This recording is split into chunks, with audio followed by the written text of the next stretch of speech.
Hello and welcome back to Bookmark Chronicles. Today we're going to have a discussion. It's been a minute since I've done a discussion video, but there's something that I've noticed, particularly on BookTube, and I think we need to have a conversation about it. So today I'm talking about problematic authors, but in a specific context. So this kind of ties into separating the art from the artist. If that is something that you choose to do, that is absolutely your choice. Cool. However, if you don't separate the art from the artist and you stop supporting certain authors for being problematic, why do you support other authors who have also been called out for being problematic?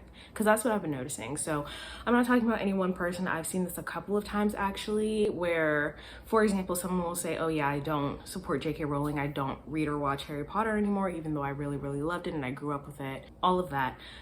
But then that same person will have J. Kristoff and T.J. Klune prominently displayed on their shelves and all their videos and constantly recommend them, as if they haven't also been called out for doing problematic shit. So for me, watching those videos, I'm just like, well, how are you making this decision of which authors you're willing to support, which marginalized communities you're not willing to defend? Because it kind of feels like I can excuse racism, but I draw the line at animal cruelty type shit, and I just don't understand. Because then what are you saying? Are you saying that you support this marginalized community but not this other one? I mean, if that's how you feel, you're really just outing yourself, so that's on you. But also, intersectionality is important. I can't be like, oh, I am pro LGBTQIA plus rights unless you're Black. It doesn't work that way. You don't get to choose which aspects of a marginalized community you want to support. And to be fair, it is absolutely possible that someone does not know of the problematic things that an author has done or said, especially if you're not on book Twitter, because let's be real, that's where most of the drama goes down, right?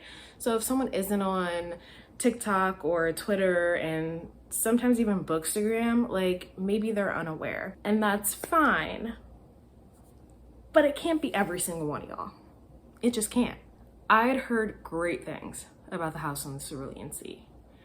And then when I found out what the inspiration for that was, I immediately was like, I am not reading this or anything else that he writes. I refuse. Because I don't think that's okay.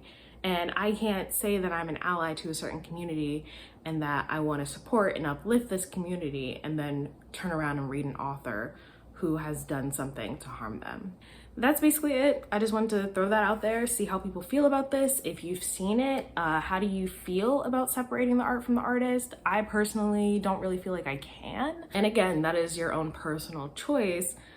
But if you can't separate the art from the artist and you support authors who have been called out for problematic behavior, people notice that. So that's just something to think about. Any of the authors that I have mentioned, I will try to link articles and things for anyone who may be unaware of some of the problematic things that they have done, especially because for some authors, things tend to get swept under the rug. I just want to know how people feel about it because I've been seeing a few things that kind of make me cringe, and I feel like something needs to be said. But that's all I wanted to say. Let me know how you feel about it. Otherwise, that is all I have for you, and I'll see you in the next video.